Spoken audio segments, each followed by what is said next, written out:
Well, after pressure from fans, sponsors, pundits, and even politicians, Hockey Canada has finally cleaned house. Rob Wong with you, joined alongside by John Kryk, who broke the story for Postmedia and has been covering this Hockey Canada story for months.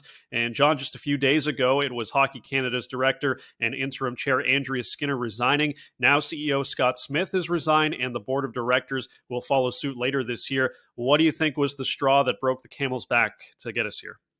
I think that's a good analogy. It was just one too many controversies, scandals that seemed to, with every time they tried to climb out, they were just digging deeper.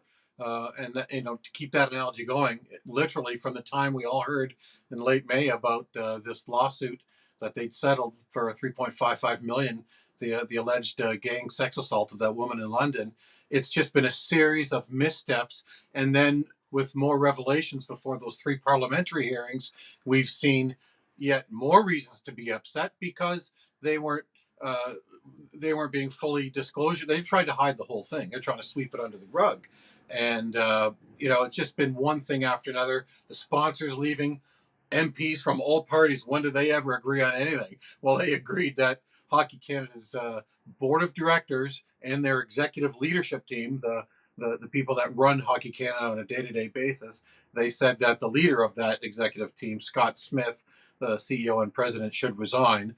And he stepped down. Whether it was pushed out or resigned, we don't as yet know. But he's gone now from Hockey Canada, and the remaining board of directors, all the directors, they're all going to step aside soon too. And as you mentioned, the investigations, the reviews continue to go on surrounding Hockey Canada, and all of that will be decided in due time. But in the interim, what does this mean for the average hockey parent out there in this country? Well, they'll have to find something else to talk about over those coffees in those cold arenas on Saturday mornings at 6 o'clock.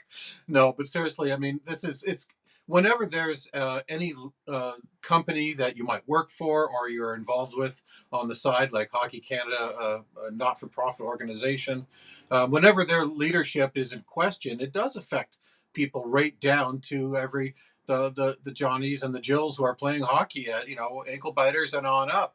It's because the parents want to know where their money's going, and as of course some of that money was a small percentage going to these funds that these to cover non-insured liabilities. So the fact that you've got now the whole country can kind of start to breathe a little bit easier, I think, because whether it's right or wrong that the leaders are out, and most people would say right. When you start over at the top and work your way down to new leaders, then that just gives everybody involved in the organization, which in terms of Canada is thousands and thousands of people across the country, allows them to breathe easier that change is coming and they don't have to be so upset about all this.